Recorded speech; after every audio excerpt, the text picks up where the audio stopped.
नमस्कार दोस्तों, आज हम बिहार के इलेक्शन के बारे में कुछ बातें करेंगे। मेरा नाम शुभम कुमार है और मेरे साथ एक मेरे अजीज दोस्त मिस्टर ओम प्रकाश कुमार हैं, जो कि आज इनका ओपिनियन हम लेंगे कि बिहार के आम इलेक्शन के बारे में इनका क्या सोचना है। कुछ हम सवालों के साथ आए हैं जो कि मैं इनसे पूछने वाला हूँ, जिससे पता चले कि बिहार के इलेक्शन में अभी क्या चल रहा है और उसकी किस तरीक़ा से सरगर्मी बढ़ती जा रही है। अभी आप जानते हैं कि बिहार में इस बार 2 फेज में इलेक्शन करवाया जाएगा, जिसमें पहला फेज का इलेक्शन 6 तारीख को संपन्न होगी, वहीं पे दूसरा फेज 11 तारीख को संपन्न होगी और चुनाव का जो रिजल्ट है 14 नवंबर को प्रकाशित किया जाएगा, घोषित किया जाएगा। इसी पर हम पूछेंगे कि आखिर इस बिहार के चुनाव में कौन सा मुद्दा हावी हो रही है और कौन सी पार्टी जीतने जा रही है, इसके बारे में भी हम इनसे राय मशवरा करेंगे। तो स्वागत करते हैं ओम प्रकाश जी। बहुत बहुत धन्यवाद। हाँ, तो मैं सबसे पहला इस पे पूछना चाहता हूँ कि इस बार जो इलेक्शन है हर साल के मतलब कि पिछले इलेक्शन के मुकाबले किस तरीक़ा से अलग है, इसके बारे में कुछ बताएं। देखिए, 2020 का जो इलेक्शन था तो अभी जो जन स्वराज पार्टी है उस तरह से कोई फैक्टर नहीं थे। एक्स फैक्टर जो बोला जा रहा है, पीके फैक्टर बोल सकते हैं, परेशान ना फैक्टर, उस तरह का चीज़ नहीं थी 2020 में। ठीक। और अभी जो जिनको बीजेपी नहीं चाहिए, एनडीए नहीं चाहिए या जिनको आरजेडी नहीं चाहिए, वैसे बहुत कम लोग हैं। ठीक है, बहुत कम लोग हैं, लेकिन वो सब जो वोट कटेगा ना तो प्रशांत किशोर को जाएगा, तो कुछ ना कुछ वोट कटेगा। अभी मैटर यह है कि आखिर किसका कटेगा। ठीक है, वो एनडीए का कट रहा है या इंडिया कट रहा है, तो वो जो फैक्टर है ना वो बहुत बड़ा फैक्टर है। और इसीलिए अब की बार जो रिजल्ट आएगा इलेक्शन का वो देखने योग्य होगा कि क्या रिजल्ट आता है। जिस तरीक़ा से हम अभी जान रहे हैं कि अभी करंट में मतलब कि एनडीए की सरकार थी, जिसमें आरजेडी और माफ़ कीजिएगा जेडीयू और बीजेपी और उनके साथ चिराग पासवान के जो दल है एलजेपी, वो एक साथ मिलकर के बिहार में अभी गठबंधन बना करके उनकी सरकार एनडीए के रूप में चल रही है। तो इसके बारे में क्या मतलब कि जहाँ तक पता चला है कि इनकी साख पे बहुत बड़ा इस समय डेंट लगा हुआ है कि जॉब नहीं दे रहे हैं और बहुत सारे इनके जब से एनडीए सरकार में आई है तब से बिहार में घूसखोरी बढ़ गई है और भी चीज़ें हो गई है। इसको किस तरीक़ा से आप देख रहे हैं? देखिए, जहाँ तक बात है एनडीए गठबंधन की, ठीक है, तो एनडीए को वोट किस आधार पर मिलता है? पहली बात तो बीजेपी है।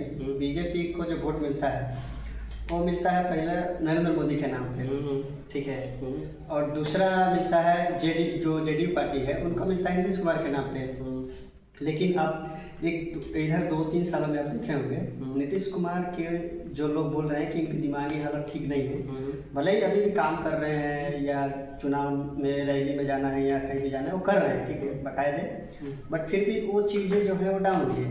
और कहीं ना कहीं जो उड़ीसा का हालत हुआ, वहाँ पे क्या नाम है उनका, मुख्यमंत्री का कुछ नाम है, तो 20-25 साल उनका कंटिन्यूअस रहा, अच्छा काम किया बाकायदा। फिर भी होता क्या है ना कि एंटी इनकम्बेंसी एक शब्द है, एंटी इनकम्बेंसी आ जाता है। कुछ भी जो सरकार जो ज़्यादा दिन तक रहती है ना, तो लोगों को मतलब एक ही टाइप का शासन से कहीं ना कहीं वो परेशानी होती है।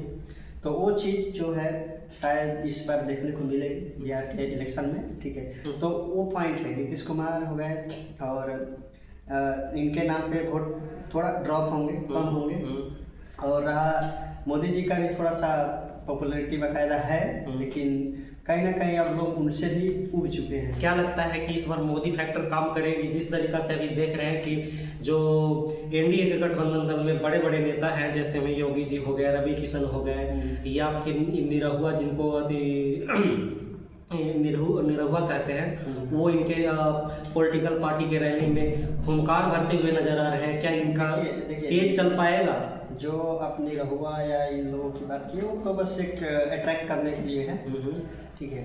और जहाँ तक इनकी जो राजनीति है ना, इनकी राजनीति जैसे ये आपने बताया कि देखिए हमने सड़क पे काम किया, बिजली पे काम किया ना, और बाकायदे एक्चुअली में उन्होंने किया भी है, गैस का काम किए ना, महिलाओं को जैसे नीतीश जी बोलते हैं कि आरक्षण दिए 35%, इस तरह के जो मुद्दे हैं तो ये लोग उस चीज़ों को हाईलाइट कर रहे हैं। और रिसेंट में भी आप देखे होंगे कि एक 10,000 का स्कीम जो चला था, तो कहीं ना कहीं वो अपने तरह से अभी भी ऐसा हम नहीं बोल सकते कि उसकी सरकार बदली जाएगी, लेकिन कहीं ना कहीं वो भी अभी स्ट्रॉन्ग होल्ड में है और सरकार उनकी बन सकती है। ऐसा आपको नहीं लगता है कि 10-10 हज़ार रुपये दे करके वोट खरीदा जा रहा है? बाकायदा उसका असर तो दिखेगा, क्योंकि महिलाएं जो है उनको लगेगा कि अगर इनकी सरकार चेंज होती है तो उनको लगेगा कि हो सकता है कि अगर सरकार चेंज हुई तो अगली किस्त नहीं आएगी। अच्छा ठीक है, अब हम एनडीए पे थोड़ा सा इंडिया पर बात कर लेते हैं। इंडिया गठबंधन में जिसमें आरजेडी और कांग्रेस मुख्य गठबंधन दल के रूप में है, इनकी क्या होल्डिंग नज़र आ रही है अभी बिहार के इलेक्शन में? देखिए उसमें जो है पहली चीज़ तो है MY फैक्टर बोला जाता है, मुस्लिम यादव जो कास्ट फैक्टर है, तो कहीं ना कहीं एक इंजन की तरह जैसे एक ट्रेन होता है तो उसका एक इंजन होता है जो कि उसको हमेशा फ्यूल देता है। तो आरजेडी का जो फैक्टर है वो मुस्लिम यादव वाला जो फैक्टर है लगभग 30% वोट से उससे आता है। 15% आप जो जनगणना हुआ था उसमें देखोगे 15% जो जनसंख्या है यादव का बिहार में है, ठीक है, पूरे टोटल पॉपुलेशन का। तो वो जो फैक्टर है बाकायदा ज़्यादातर यादव कम्युनिटी और ज़्यादातर मुस्लिम कम्युनिटी आरजेडी को वोट देते आ रहे हैं और अभी भी वो देंगे, तो वो एक फैक्टर है। और दूसरी चीज़ जो है अभी इनकी जो राजनीति है, आप देखे होंगे कि वो बोल रहे हैं कि घर घर नौकरी, सरकारी नौकरी, जीविका दीदी को भी सरकारी कर देंगे, जो संविदा कर्मी है उनको भी सरकार एकदम परमानेंट कर देंगे। तो बाकायदा जैसे देखने में लगता है कि नहीं उस तरह से तो नहीं हो सकता, बट वो प्रॉमिस कर रहे हैं। तो उनका जो है रोजगार वाला मुद्दा है ना, वो है, और जो एंटी इनकम में से उनका उसका फायदा हो सकता है। तो ये सब मुद्दे हैं उनके फिलहाल। जैसे मतलब क्या आप आपने बताया कि यादव उनके साथ हमेशा होल्डिंग में रहते हैं। कुछ ही दिन पहले आपको पता होगा कि मोहनिया गांव जो है थी, जो कि उत्तर बिहार में पड़ता है, जो कि बाढ़ग्रस्त एक क्षेत्र में आता है, वहाँ के पूरा मतलब कि गांव यादव समाज से भरे हुए थे, लेकिन और वहाँ के जो विधायक भी थे जीते हुए वो भी आरजेडी से थे, लेकिन बाढ़ के दौरान एक भी आरजेडी के नेता मोहनिया गांव में नहीं गए, और नहीं ना तो पक्ष के दल से गए ना विपक्ष के दल से गए। तो उस पे बहुत सारे यादवों ने अपना बयान दिया है कि ऐसा ऐसा हो गया, लेकिन सरकार मेरे तरफ देखने तक नहीं आई। तो ऐसा प्रतीत तो होता है कि यादव वोट भी आरजेडी से रूठी हुई है और आरजेडी से टूट के जा रही है। ऐसा क्यों, ऐसा लग रहा है? देखिए जहाँ तक क्षेत्रीय मतलब ये होता है ना कि बहुत छोटा मुद्दा इसको काउंट करके लोग उसको दबा देगा, ठीक है। और रही बात कि इससे वोट जो कटने की बात है ना, बहुत रेयर होती है, क्योंकि लोग अगर ये आप जो बोल रहे थे जाति मुद्दा हुआ ही नहीं, अगर वोट क्या बोलते हैं आपदा कोई आया, बाढ़ आई या कुछ भूकंप हो गया, कुछ भी हुआ, उसके आधार पर लोग बोल रहे हैं कि नहीं हमारे नेता नहीं आए थे तो हम नहीं उनको वोट देंगे। तो वो तो काम की बात हो गई, लेकिन काम की बात तो यहाँ पे है नहीं, यहाँ तो जाति की बात है। तो उससे शायद बहुत रेयर थोड़ा मोड़ा ही वोट कटेगा, उससे ज़्यादा कुछ फर्क नहीं पड़ने वाला है। अब आगे हम बढ़ते हैं। जैसा कि बात इस बार के चुनाव में नया हुआ है, जो कि जन स्वराज पार्टी, जो कि प्रशांत किशोर जी के बहुत ही जाने माने पार्टी के प्रवक्ता, पार्टी के रणनीतिकार के रूप में जाने जाते हैं, जो कि इस बार बिहार के इलेक्शन में कूद गए हैं। तो अभी तक जैसा कि हम लोग जानते हैं कि बिहार में राजनीतिक यानी जातिवाद की राजनीति, लेकिन एक ऐसी पार्टी बिहार में उभर के आई है, जन स्वराज पार्टी, जो कि बिहार में राजनीति को जाति के नाम पर नहीं बांट करके काम के और मुद्दे के आधार को लेकर के आगे बढ़ रही है। इसके बारे में आपको क्या करना है? कहाँ तक ये सक्सेसफुल होंगे इस आम चुनाव में? देखिए बाकायदा जो जन स्वराज पार्टी है, प्रशांत किशोर जी जो कर रहे हैं ना, काबिल तारीफ है ना। 1 साल पहले ही उनकी पार्टी बनी है और अभी चर्चा का विषय बना हुआ है कि आखिर जनसुराज क्या करेगी, किसका वोट काटेगी ना। हमेशा चर्चा में है, ऐसा उनको कोई नेग्लेक्ट नहीं कर सकता। हाँ ये है कि उनकी सरकार नहीं बनेगी, ज़्यादातर का मानना है, और शायद चांसेस ज़्यादा है ना, जो भी आप पोल्स देखेंगे, या लोगों को उतना भी अभी विश्वास नहीं बना हुआ है ना। तो उनकी जो परफॉर्मेंस है अभी के हिसाब से, अगर अराउंड 10 से 12 सीट को अंदाज लगा रहे हैं, उससे अगर ज़्यादा भी आता है तो कुछ ताजुब नहीं होगा, क्योंकि बहुत पहले से वो काम कर रहे हैं और ग्राउंड लेवल पे उनके वर्कर्स हैं ना। हम लोग भी देखते हैं ना, हर एक जगह आप देखते होंगे पोस्टर है।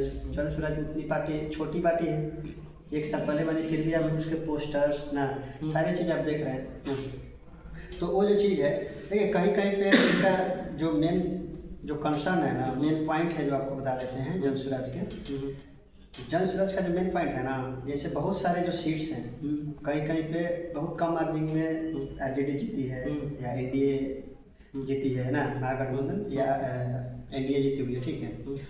तो वहाँ पे अगर फील्डिंग लगाते हैं किसी की जनसुराज से, तो होगा क्या कि कम मार्जिन ऑलरेडी है, तो कहीं पे अगर बीजेपी जीती थी, अगर बीजेपी का वोट जो है इनको जाता है जनसुराज को, तो वहाँ आरजेडी जीत जाएगी। अगर आरजेडी का सीट वोट इनको जाता है, अगर आरजेडी पहले जीती हुई थी, तो फिर एनडीए जीत जाएगी।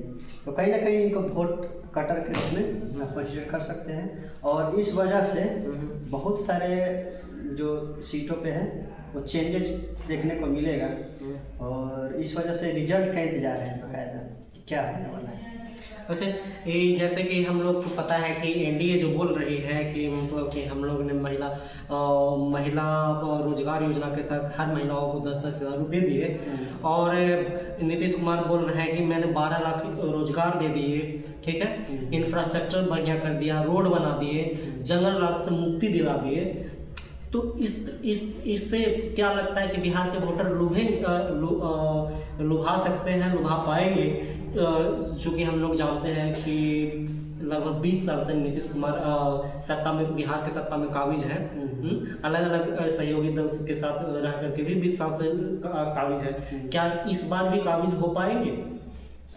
देखिए कहीं ना कहीं अगर लालू राबड़ी जो शासन बोला जाता है, जंगल राज ना, तो उसका डर जो है अभी भी गया नहीं है, ठीक है। उसके वजह से बहुत सारे लोग वोट देते हैं ना, और इनका तो रहता है, एनडीए का अभी भी है कि सुशासन वर्सेस कुशासन, इस तरह से बोल सकते हैं, जंगल राज ना।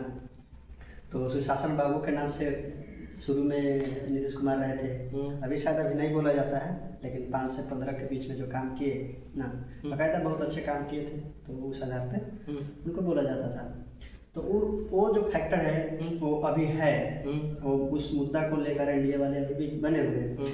लेकिन देखिए एक वोटर जो है उनको अपने माइंड से सोचना चाहिए और देखना चाहिए कि यार अगर 20-25 साल कोई काम किया है और 20-25 साल पहले क्या हुआ, ठीक है, उसकी चर्चा होनी चाहिए, लेकिन आप उसको इतना मेन फ्रंट मुद्दा लेकर नहीं ला सकते हैं। लेकिन देखिए जो वोटर है कहीं ना कहीं उस चीज़ को कंसिडर करेगी और उस चीज़ के आधार पर वोट इन्फ्लुएंस होगा ही होगा। अच्छा, जैसा कि हम जान रहे हैं कि कुछ दिन पहले कि बीपीएससी छात्रों के द्वारा आंदोलन किया गया था, जो कि नवंबर और दिसंबर के कड़कती ठंड में थी, उस पर पहले पानी बरसाया गया, फिर डंडा लाठी से मारा गया, उसके बाद कुछ संविदा कर्मियों को भी लगभग 1.5 महीने तक हड़ताल में रहे, उनकी बातें नहीं सुनी, ठीक है। और बहुत सारे केवल संविदा पे ही जॉब निकाल रहे हैं, जो कि परमानेंट जॉब है, जिसकी वैकेंसी खाली है उसकी वैकेंसी छोड़ करके केवल कंट्रोचुअल वर्कर या संविदा के जॉब दे रहे हैं। इससे बहुत सरकार से खफा है, और भी मतलब कि जो कि पेंडिंग सरकारी नौकरियां हैं उसको छोड़ उस पर कोई भी ध्यान नहीं दिया जा रहा है। इस पे क्या बोलना चाहेंगे? क्या इस पे वोट कटने का आशंका है? देखिए ये सब जो फैक्टर होता है ना, तो मेन जो पर्सन है, मेन जो वोटर है, ठीक है, उसको इन्फ्लुएंस बहुत रेयर होता है। लेकिन टीचर वाला जो केस है, तो टीचर का एक पकड़ होता है हर एक समाज में, लेकिन ये लोग जो संविदा कर्मी का बात चुकी, बीपीएससी का या क्या बोलते हैं या और भी अन्य संविदा कर्मी जैसे सर्वे कर्मी जो थे ना, तो उनके जो वोट पे पकड़ है वो थोड़ा कम है, तो उसका इन्फ्लुएंस कम देखने को मिलता है। अच्छा, आप कह रहे हैं कि उनका जो इन्फ्लुएंस कम है। आपको एक आंकड़ा मैं बता दे रहा हूँ कि उस समय जो था, जो कि प्रोटेस्ट चल रहे उसमें 1.2 लाख विद्यार्थी थे, उससे कनेक्टेड फैमिली, संविदा कर्मी 13,000 थे, सिर्फ विशेष सर्वेक्षण कर्मियों की बात कर रहा हूँ। उसके अलावा भी जैसे ANM GNM वाले थे, मैं विशेष सर्वेक्षण कर्मी उसमें 13,000 थे, उससे कनेक्टेड फैमिली थी। तो क्या लगता है 1.2 लाख, अगर एक फैमिली में अगर 4 मेंबर भी मान लेते हैं, 4 लाख वोट इन्फ्लुएंस हो रहे हैं। देखिए कहीं ना कहीं आपकी जो बात है हम कंप्लीटली नेगलेक्ट नहीं कर रहे हैं। जो तेजस्वी यादव है, जो बात कर रहे हैं राजनीति ना, या संविदा कर्मी को परमानेंट करने, जीविका दीदियों को सरकारी नौकरी में लाने को ना, तो कहीं ना कहीं उसी जो सेगमेंट है उसको हाईलाइट करके उसका वोट जो है अपने तरफ लाने के लिए है। लेकिन देखिए जो संविदा कर्मी या जीविका दीदी का आप कंसिडर कर सकते हैं, और क्योंकि उनका पकड़ थोड़ा रहता है। और रही बात BPSC के जो लड़के थे, BPSC के लिए लड़ाई कर रहे थे कि ज़्यादा से ज़्यादा वैकेंसी निकाला जाए या ऐसे कुछ, तो उनका जो कहीं ना कहीं देखिए वोट पे असर पड़ेगा ही बाकायदा, बट उतना नहीं कर सकते। जीविका दीदियों का कर सकते हैं, और इससे शायद RJD को बेनिफिट होगा। अच्छा, इंडिया गठबंधन जो है इस बार बोल रही है कि मैं हर घर सरकारी नौकरी दूंगा, बाकायदा हर घर उनका संकल्प पत्र भी निकला है, मतलब कि वो जो निकला है उसमें बोल रहे हैं कि हर घर सरकारी नौकरी दूंगा, जीविका दीदी को मैं जॉब दूंगा, चाहे जिस तरीक़ा से है, संविदा कर्मी को मैं परमानेंट करने की कोशिश करूंगा, जो भी बिहार में इंडस्ट्रियल हब लगाने की कोशिश करूंगा, उसी के तर्ज पे अभी NDA भी निकाली है कि बिहार बनेगा इंडस्ट्रियल हब। वो कितना बन पाएगा वो बाद में जाना जाएगा। तो क्या इन मुद्दों के साथ, और जो कि बिहार में पलायन होगी, बिहार में पलायन ना होकर के बिहार में ही जॉब मिलेगा, इसके साथ NDA दल आगे बढ़ रही है, इसके बारे में आपको क्या कहना है?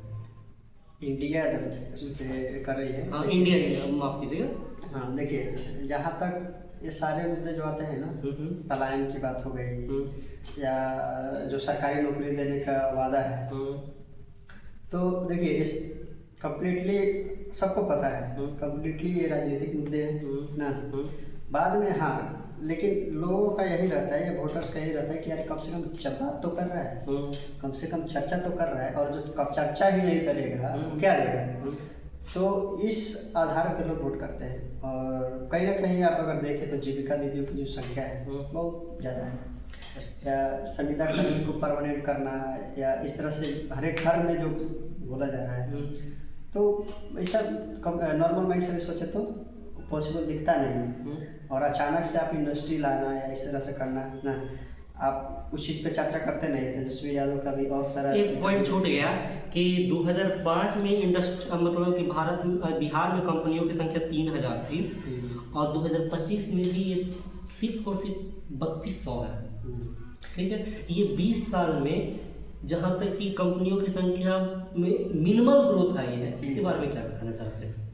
देखिए अभी इस डाटा का मेरे पास तो नहीं है सोर्स, और शायद मैं देखा नहीं हूँ, बट जो इन्फॉर्मेशन है कहीं ना कहीं ओवरऑल इंडिया के कंपेरिजन में बिहार का जो प्रोग्रेस रहा है ना इस मामले में, स्पेशली इंडस्ट्री हो या सर्विस सेक्टर के जो कंपनी है उस मामले में भी बहुत कम रहा है। ठीक है, लेकिन जहाँ तक बीजेपी क्लेम करती है या जो JDU बिहार सरकार क्लेम कर रही है कि अभी कुछ रिसेंट 4-5 सालों में मतलब स्टार्टअप्स की जो संख्या है कहीं ना कहीं थोड़ी बड़ी है, और वो बाकायदा सच भी है, लेकिन वो ऐसे स्टार्टअप्स नहीं है जो कि मास लेवल पे जैसे कि 10,000 5,000 ऐसे लोगों को दे सके नौकरी। बट हाँ, ये चीज़ तो हम लोग को कंसिडर करना पड़ेगा कि जो ग्रोथ है ओवरऑल इंडिया कंपेरिजन में बिहार में कम रही है। चाहे वो नीतीश कुमार के समय थोड़ी सी परफॉर्मेंस थोड़ा सा ठीक रहा, बाकायदा लालू राबड़ी के समय तो बहुत कम रहा, लेकिन उस आधार पे इनको इस मुद्दा पे लड़ना नहीं चाहिए, क्योंकि आप 20 साल आप काम कर चुके हैं, आप इसमें क्या किए ना, उसी पे आप आगे बात कर सकते हैं। ये जन स्वराज पार्टी जो है मतलब कि जो नई नई पार्टी उभर के आई है, जो कि जाति के जितने भी बेड़ियां हैं वो तोड़ करके आगे बढ़ रही है और मुद्दों पर लड़ रही है कि मैं आऊँगा तो बिहार में इंडस्ट्री को लेकर के आऊँगा, चाहे किसी भी तरीक़ा से लेकर के आऊँ, ठीक है। और प्लस में वो 243 के 200 बिहार के 243 के 243 सीट पे लड़ रहे हैं। बाकायदा अच्छे लोग, पढ़े लोग को उन्होंने सीट दिया है। यहाँ तक की बात चली है कि ऐसे में तो आरजेडी में भी चला बात कि पैसे लेकर के वो सीट दे दिए किन्हीं में। इसी तरीके से जन स्वराज पार्टी पे भी ब्लेम लगा कि पैसे लेकर के सीट बांट दिए। लेकिन अगर इससे इधर हट कर बात किया जाए, लेकिन तो एक चीज़ बहुत पसंद आया कि जाति पर वोट ना मांग करके काम पे वोट मांग रहे हैं और वो जिस भी रैली में जा रहे हैं हुजूम की संख्या में लोग जाकर के जन समर्थन दे रहे हैं, जन सैलाब लग रहा है जिस हिसाब से। उस तरीक़ा से क्या देख रहे हैं कुछ देखिए उसी चीज़ पे हम बोले थे कि 10 से 12% जो वोट शेयर है, तो कोई पार्टी नहीं बनी है, 1 साल हुआ है ना। अब बेस उतना जैसे बीजेपी का है या आरजेडी का है, ठीक है, वैसा बेस अभी बना नहीं है। फिर भी आप अगर 10% वोट अपने कब्जे में ला पा रहे हैं तो कोई छोटी मोटी बात नहीं है ना। तो कहीं ना कहीं ये जो इनका मुद्दा है पलायन का, या जो प्रशांत किशोर जी बोलते हैं कि हम जो है दूसरे जगह नहीं काम करने देंगे, यहीं पे आप आइए और यहीं पे काम कीजिए ना, यहीं पे सर्विस सेक्टर की कंपनियों को लाएंगे और यहीं पे काम कराएंगे ना। तो ये सब मुद्दे अगर लोग समझते हैं ना, तो बहुत सारे जो समाज के जो लोग सोशल मीडिया के स्पेशली देख रहे हैं ना, क्योंकि ग्राउंड पे थोड़ा कम है बाकायदा, थोड़ा कम लोग जानते हैं, लेकिन उनका कोशिश रहा है अभी 1 साल के अंदर में ही, या पहले पैदल जो यात्रा किए थे उस आधार से लोगों को जोड़ने के, लोगों को बताने का, तो उसका असर दिखेगा और वो 14 को मालूम चलेगा कि क्या होता है। जैसा कि अभी आपने बोला कि 10 से 12% मतलब कि वोट शेयर आने की संभावना उनको है। ये 10 से 12% वोट शेयर किनका कटने जा रहा है, इस पे भी थोड़ा देखिए यहीं पे देखिए ज़्यादातर जो सर्वे है, तो सर्वे के हिसाब से ज़्यादातर ऐसा बोला जा रहा है कि जो ज़्यादातर वोट कटेगा वो बीजेपी पे कटेगा। अब आपको कारण बता चुके हैं क्यों, क्योंकि नीतीश कुमार चेहरा उतना स्ट्रांग अब नहीं रह पाए जैसे पहले थे एज ए सीएम, और बीजेपी में आप चेहरा जो देखिएगा तो आपको कोई नहीं दिख रहा है, ठीक है। सम्राट चौधरी ले लीजिए या विजय करके इनका नाम है, इस तरह से विजय चौधरी, तो इस तरह से जो भी नेता है उनका एक मतलब स्ट्रांग चेहरा दिख नहीं रहा है ना। और इनका लड़ाई वहीं पे है कि जंगल राज वर्सेस सुशासन। तो कहीं ना कहीं लोगों को लग रहा है कि नहीं अब इनको थोड़ा स्टॉप करने की जरूरत है, तो एंटी इनकम्बेंसी उस वजह से ज़्यादातर जो एनडीए का वोट है वो जनसुराज को जाएगा, जिसकी वजह से उनका नुकसान होने वाला है। अच्छा, ये आरजेडी के भी कटेगा ऐसा नहीं है, लेकिन ज़्यादातर 10 से 12% ये जो 10 से 12% जो वोट शेयर कटने वाला है, वो आपको ऐसा नहीं लगता कि अगर बीजेपी से कटता है 10 से 12% तो उनकी सीट की संख्या कमी नहीं देखिए प्लस में 10 से 12% की अगर वोट शेयर करते हैं तो उसमें सीट का भी इजाफा होगा। जब जो प्रशांत किशोर की जो पार्टी है उनको सीट के भी फायदा होगा, प्लस एनडीए को सीट का नुकसान होगा। और पिछली बार के इलेक्शन के बारे में देखा जाए तो मात्र 123 सीट जीत के लाई थी बीजेपी, जेडीयू और उनके सहयोगी दल। तो ऐसा नहीं लगता कि 10 से 12% एनडीए पे बहुत ज़्यादा भारी पड़ने वाला है? देखिए 10 से 12% जो वोट शेयर का बात किए तो ऐसा नहीं है कि 10 से 12% सिर्फ एनडीए का, ज़्यादातर बोले मतलब कि आप 7 से 8% ऐसा ले सकते हैं कि वो एनडीए का रहेगा, ठीक है, 7 से 8%। तो आपको वो चीज़ भी बता चुके हैं कि कहाँ पे ज़्यादा मार खाएगा, जहाँ पे कम मार्जिन से अगर वोट जो भी जीता है, बीजेपी हो या आरजेडी हो, अगर कम मार्जिन से वोट जीता है ना, तो वहाँ पे डर है कि अगर मान लीजिए वही चीज़ बोले थे पहले भी कि एनडीए अगर मान लीजिए 1000 वोटों से जीती हुई है और वहाँ पे 2000 वोट जनसुराज काटती है, जिसमें कि 1500 एनडीए का है, तो क्लियरली जो विनिंग होगा वो आरजेडी का होगा, आरजेडी जीत जाएगी। तो इस तरह से ये जो है वोट कटिंग होगा, ठीक है। इस वजह से एनडीए को ज़्यादा नुकसान, ये सब देखा जा रहा है, ज़्यादा नुकसान होगा। आरजेडी को भी इससे नुकसान कई कई सीटों पे होगा। और रही बात कि देखिए 10 से 12% वोट शेयर लाना और सीट में कन्वर्ट करना, दोनों अलग अलग चीज़ है। अच्छा ठीक है, एक चीज़ और भी मैं देख पा रहा हूँ, भले से ये INDA जो गठबंधन है, इंडिया गठबंधन है वो, और आज जो कि प्रशांत किशोर की जन स्वराज पार्टी है, उनमें भले से अलग अलग पार्टी है, लेकिन दोनों में एक अलग तरीका के कॉम्बिनेशन चल रही है। जैसा में कोई मुस्लिम कैंडिडेट उतारा तो उस जगह पे प्रशांत किशोर अपना मुस्लिम कैंडिडेट नहीं उतारा, या प्रशांत किशोर मुस्लिम कैंडिडेट उतार रहे हैं तो आरजेडी या उनके सहयोगी दल मुस्लिम कैंडिडेट नहीं उतार रहे हैं। इसको आप किस तरीके से देख रहे हैं? दोनों में एक तरीका से अच्छा तालमेल चल रहा है कि वोट कटे नहीं, कि अगर किसी का भी हो तो। देखिए ये तो इतना गहन अभी ये चीज़ों को नहीं देखे हैं कि किस तरह से फील्डिंग सेट कर रहे हैं वो लोग। बाकायदा उनकी एक रणनीति हो सकती है, ऐसा बोला जा सकता है, लेकिन कहीं ना कहीं हमें तो जैसा दिख रहा है कि वो आरजेडी का वोट से वो कहीं ना कहीं काट रहे हैं। तो ऐसा कोई बोल रहा है कि नहीं, वो दोनों ताल मिला करके और कर रहे हैं। ऐसा नहीं लगता है कि जैसे ऐसा नहीं लग रहा जैसे INDA के वो टीम बी के रूप में खेल रहे हैं? नहीं, मैं ऐसा नहीं बोला जा सकता है, क्योंकि उनका भी वोट से वो कट रहा है। और देखिए आप जो सर्वे का इससे तो डाटा लेना बेकार ही है।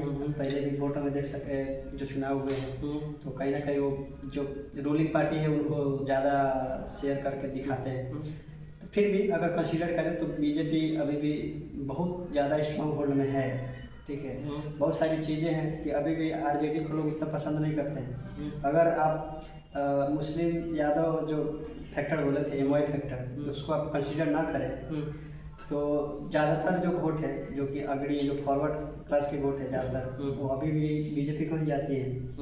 हाँ, और जो बीच में रह गई, इसके अलावा जो EBC के बचता है ना, EBC SC ST बचता है ना, तो उसका जो भी वोट स्प्लिट होता है, जो बढ़ता है, तो कुछ आरजेडी में जाता है और कुछ NDA में जाता है ना।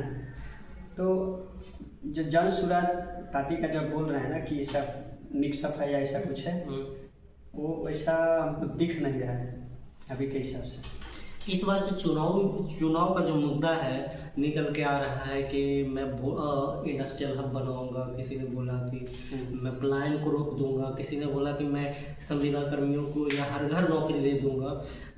तो क्या लगता है कि इस बार असली चुनाव मुद्दा से पार्टियां लड़ रही हैं कि अभी भी चुनाव का जो मुद्दा है वो अच्छा से प्रिस्क्राइब करना चाहिए? देखिए चुनावी मुद्दे चुनाव जीतने के लिए होते हैं। ग्राउंड पे जो मुद्दे हैं, ग्राउंड पे जो रियलिटी है, उसको अगर वो लेके चलेंगे, वो चीज़ों को लेके चलेंगे तो कहीं ना कहीं लोग उतना कनेक्ट नहीं करते हैं ना। क्योंकि देखिए जो वोटर है ना, वो अपना सब में बात करेगा कि अरे ऐसा बिहार सरकार को ऐसा करना चाहिए था, वैसा करना चाहिए था, ये नहीं कर रही है ना। लेकिन फिर प्रश्न आ जाता है। प्रश्न क्या है? मेरे को रोजगार चाहिए ना। जिसके पास नौकरी नहीं है, जिसको खाने के पैसा नहीं, रुपया नहीं है ना, तो बाद में वो क्या सोचेगा? पहले नौकरी हो ना। लेकिन देखिए गवर्नमेंट को इसीलिए बनाया गया कि आप डायरेक्टली प्रॉमिस कर रहे हैं ना, ठीक है, लेकिन उस चीज़ों के लिए आप क्या, आपका एक होता है ना ब्लूप्रिंट क्या है, उस तरह का चर्चा इन लोगों में नहीं दिखता है। थोड़ा मोड़ा प्रशांत किशोर की तरफ जा सकते हैं, वो थोड़ा सा इस तरह की चीज़ें बातें करते हैं। एक चीज़ और मैं पहले वो चीज़ें जरूरी है। एक चीज़ और है जो कि अभी रिसेंट टाइम में आपको बहुत देखने को मिला होगा सोशल मीडिया के थ्रू कि NDA के नेताओं को मार के भगाया जा रहा है गांव से। गांव खरीदे दिया जा रहा है, धोती ले भाग रहे हैं लोग। यहाँ तक कि कुछ नेताओं को हत्या भी कर दिया गया है। इसको आप किस तरीक़ा से देख रहे हैं? देखिए शायद आनंद सिंह नाम था ना, वो जो आरजेडी के नेता है ना, और दुलार चंद क्या नाम था उनका, दुलार चंद यादव ना, इस तरह से। तो ये सब जो इंसिडेंट हुआ ना, तो बाकायदा ये अच्छी चीज़ तो नहीं है ना, इस तरह से तो होना नहीं चाहिए। लेकिन जहाँ तक के खदेड़ने की बात है ना या भगाने की बात है, तो बात वहीं पे है कि इतना दिनों तक काम कर चुके हैं ना, कोई भी गड़बड़ होगा, कोई भी दिक्कत हो रहा होगा उस गांव में या उस एरिया में ना, या उस विधानसभा क्षेत्र में ना, तो लोग बोले कि अरे भाई तुम बोल रहे हो कि हम अच्छा करेंगे, पिछली बार भी तुम ही थे, उसके पिछली बार भी तुम ही थे ना। तो ये जो गुस्सा होता है एक मतलब अंदर से जो रहता है कि नहीं ये कि झूठ बोल रहे हैं ना, ये करेंगे नहीं, इनको हटा, तो उस वजह से वो सब क्रिएट होते हैं और इसी का नाम है एंटी इनकम है। अच्छा, एक चीज़ और है, क्या ईवीएम हैक होती है? देखिए, ईवीएम हैक का जहाँ तक अभी तक हमको मालूम है ना, ईवीएम हैक करना मुश्किल है ना। हाँ, बूथ कैप्चरिंग हो गई, अगर कर रहे हैं सारे पोलिंग एजेंट्स मिला करके, पोलिंग ऑफिसर्स के साथ मिल गए ना, और पूरी एरिया बूथ कैप्चरिंग कुछ हद तक चांसेस हैं देखे जाए तो। लेकिन हाँ, ईवीएम हैकिंग का जो है, क्योंकि उस तरह का वो सॉफ्टवेयर ही पूरा एक इकोसिस्टम जो है वो कहीं से नेटवर्क कनेक्टेड नहीं होती है, और उनका जो सर्किट होता है उसका लॉजिक मतलब सिंपल वे में किया जाता है, जिससे कॉम्प्लिकेटेड या कहीं दूर से हैक नहीं किया, कनेक्ट नहीं किया जा सके। तो इस वजह से आप ट्रेन भी किए होंगे तो आप देखे होंगे कि कितना स्लो काम करता है। तो वजह वही है, उसको फास्ट करने के लिए अगर एक्स्ट्रा कुछ चीज़ें लगाई है तो उस वजह से लोग उसको कनेक्ट करके उसमें चेंजेस कर सकते हैं, लेकिन ऐसा कुछ नहीं। तो सेफ है, लेकिन वही है कि बीच में अगर मान लीजिए जो टैग लगता है उसको अगर इग्नोरेट कर दिया जाए या इस तरह से कुछ कर दिया जाए तो चांसेस हैं उस तरह से, लेकिन डायरेक्टली आप सॉफ्टवेयर के माध्यम से नहीं बोल सकते, हैकिंग नहीं कर सकते उसको। बहुत बहुत धन्यवाद। इसी के साथ मैं लेता हूँ विदा। नमस्कार, सुप्रभात, और बिहार के इलेक्शन में आगे के जानकारी के लिए बने रहे। धन्यवाद। धन्यवाद। कितना बड़ा होना भाई, 32 मिनट।